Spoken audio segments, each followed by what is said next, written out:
Madame, Monsieur, bonjour, vous faites bien de suivre RTI 1. Démarrons ensemble ce journal. Ils sont 5 à rejoindre officiellement le corps diplomatique en Côte d'Ivoire. Hier au palais présidentiel, ces nouveaux ambassadeurs ont présenté leur lettre de créance au président Alassane Ouattara, marquant ainsi le début de leur mission. Parmi eux, la coordonnatrice résidente des Nations Unies, ainsi que les ambassadeurs du Japon, de la République tchèque, du Rwanda et de la Slovaquie. Ils souhaitent œuvrer au renforcement des liens d'amitié et de coopération avec la Côte d'Ivoire. Chaque jour, ils affluent par milliers à la Foire nationale de l'emploi et du recrutement. En quête d'opportunités, ces jeunes diplômés espèrent décrocher un emploi ou un stage. Avec 40 000 offres à pourvoir, c'est une première. Le gouvernement ivoirien met tout en œuvre pour les accompagner vers une insertion professionnelle réussie. Jean-Marc Djadji. Foire nationale de l'emploi et du recrutement. 3e jour d'activité. 146 entreprises et cabinets de recrutement mettent à disposition leurs postes à pourvoir, aussi bien en emploi direct qu'en stage. Au total, 44 000 opportunités sont disponibles. Des milliers de jeunes demandeurs d'emploi continuent de prendre d'assaut les salles et stands réservés aux recruteurs. C'est la première fois de voir ce genre d'événement. On avait l'habitude de venir au Palais de la Culture pour des histoires festives. Aujourd'hui, je crois que c'est pour l'emploi et la jeunesse est vraiment contente. Ça nous permet de savoir que nous avons encore la chance de nous reconvertir pour ceux qui veulent se reconvertir et puis d'avoir un emploi pour ceux qui n'en ont pas.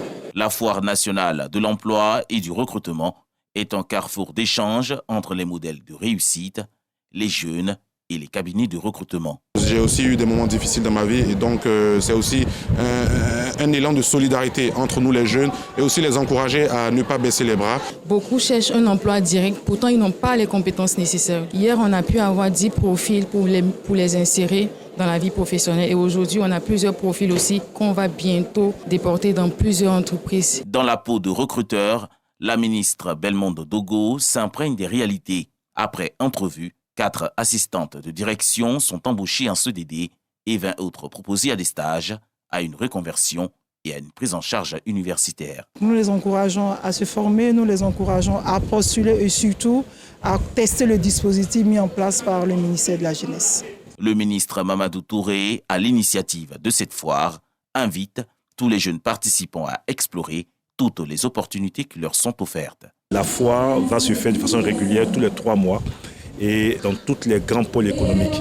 L'idée, c'est vraiment de créer une plateforme entre les jeunes et les recruteurs pour leur permettre donc d'avoir une chance de décrocher un premier emploi ou de se reconvertir dans d'autres métiers. La Foire nationale de l'emploi et du recrutement referme ses portes le 7 mars prochain. La question du foncier est sur toutes les lèvres ici en Côte d'Ivoire. Pour répondre aux différentes interrogations, le ministre de la Construction, Bruno Koné, s'est exprimé face à la presse. Il a abordé les réformes engagées pour sécuriser le foncier urbain et résoudre les litiges. Lanciné Bakayoko. Les nombreuses contestations ainsi que la conduite des réformes, dont l'arrêté de concession définitive et l'attestation des droits d'usage coutumier, ont amené à revoir le dispositif de gouvernance interne afin de garantir davantage de rigueur et d'impartialité dans la gestion du foncier urbain. Grâce à nos réformes, nous avons réussi à mettre en place un système de géoréférencement unique qui est utilisé par l'ensemble des acteurs, que ce soit nos collègues du cadastre, nous-mêmes ou les géomètres. Aujourd'hui, il est impossible d'avoir 2 ACD sur la même parcelle. Plus de 2000 lotissements non approuvés ont été recensés. Plus de 10 000 documents non conformes ont également été identifiés, qu'il s'agisse d'attestations villageoises, d'attestations de cession ou d'autres documents établis en dehors du circuit légal. Toutes choses qui exposent les acquéreurs à des incertitudes juridiques. L'objectif est clair, assurer que chaque acte foncier soit délivré en toute transparence et en toute légalité, sans influence extérieure. Le problème, c'est la fragilité ou les faiblesses de l'attestation villageoise. Si nous réglons cela, quel que soit le chef qui est là, il n'y aura plus de problème. Quel que soit l'agent qui va être au ministère de la Construction, il n'y aura plus de problème. C'est important de relever cela.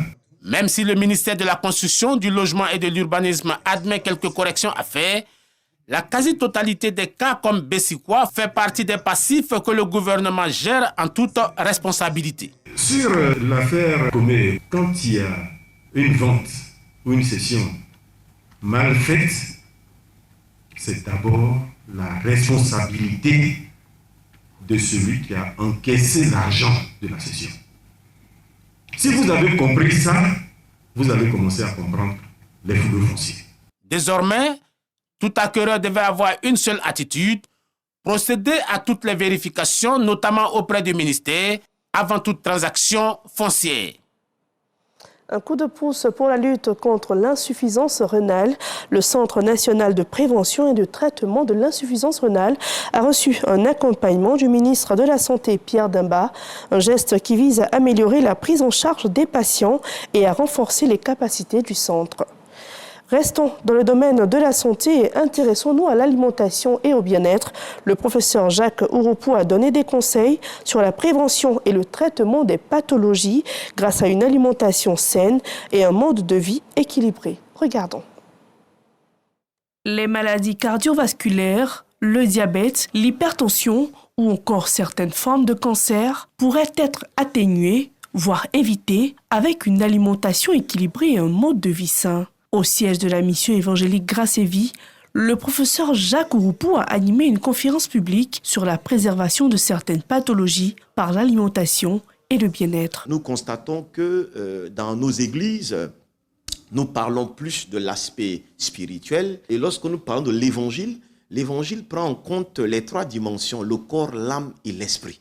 Et donc si nous sommes spirituellement vivants et physiquement malades, nous serons effectivement des chrétiens déséquilibrés. Une initiative saluée par les participants. Aujourd'hui, dans notre église, nous avons une conférence sur la santé, pour notre bien-être. Nous voulons encourager ces conférences-là à se tenir dans des églises différentes, autres que les nôtres. Ce qu'il faut retenir, c'est de manger de la nourriture vivante pour le corps. J'invite toutes les personnes qui ne croient pas à la nature, à la nourriture non pas cuite, mais vivante, qui font du bien au corps, de vous rapprocher de pas mal de diététiciens. Pour Jacques Ouroupou, la prévention passe aussi par une approche individualisée, d'où l'importance de consulter des professionnels de santé pour un programme personnalisé d'alimentation et de bien-être.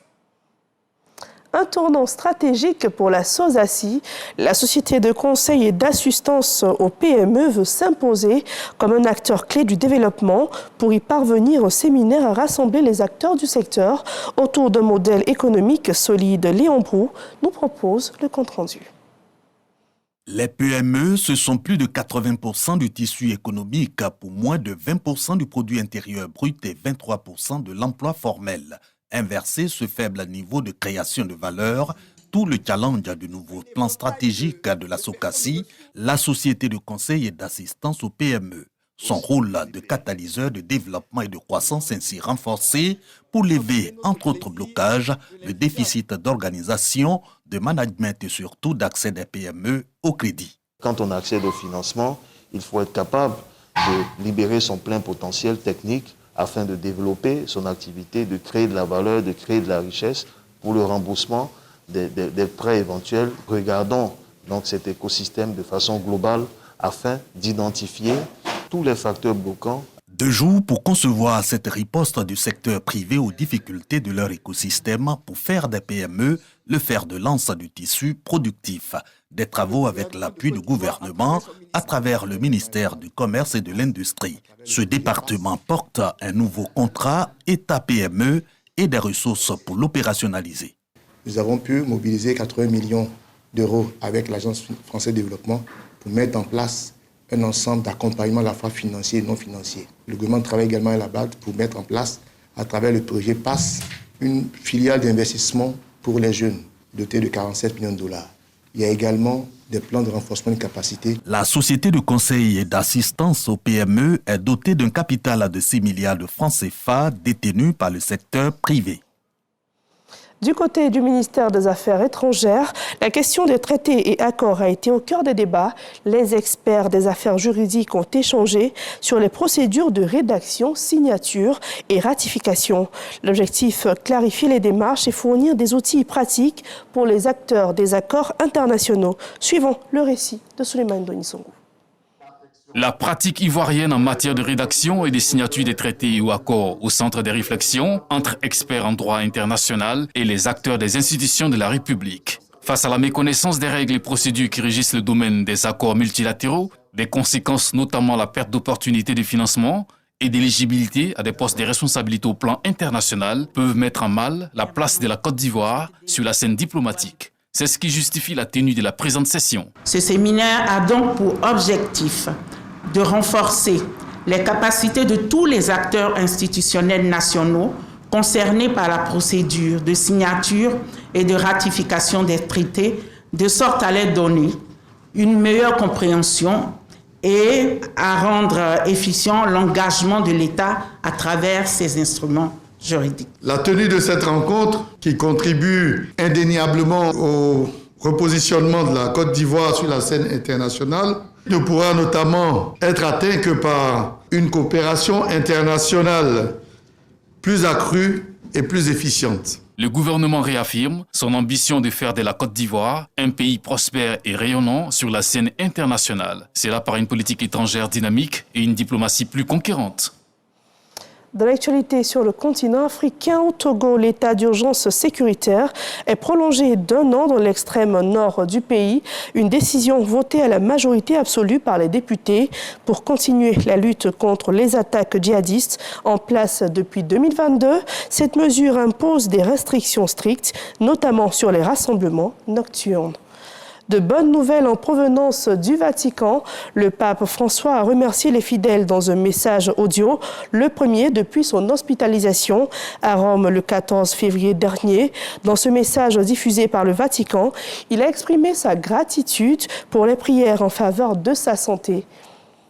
C'est ainsi qu'on referme ce journal. Toutes nos excuses pour ce retard au démarrage. Demain 8 mars, vous serez en compagnie d'Anissette Conan. Excellente journée.